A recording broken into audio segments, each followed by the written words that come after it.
A group of nuns taken by an armed group in Syria is being released in exchange for more than 150 opposition prisoners held by the government. 13 Syrian and Lebanese nuns were taken from the ancient Christian town of El-Shamayleh in December.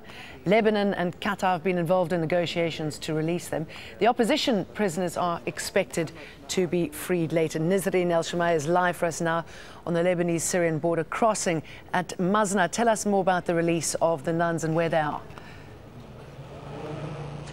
Well, Jane, it is taking a very long time. We understand that the nuns for most of today were in a safe area in no man's land between Syria and Lebanon, just outside Arsal here on the border, which is also very close to Yabrud in Syria.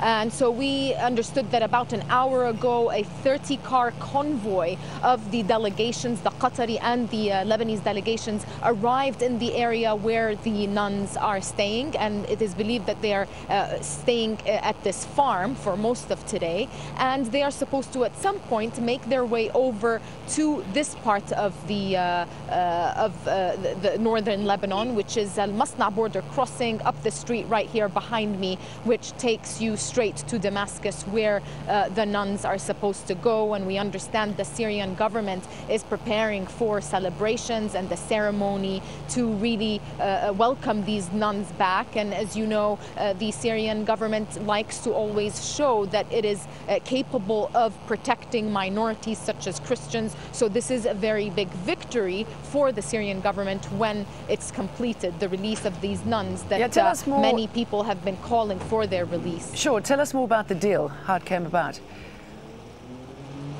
We don't have a lot of details about the deal because, as you know, this is still actually ongoing. The release is still taking place. But we understand that the rebel groups that were holding these nuns wanted hundreds of women, female prisoners in Syria, to be released.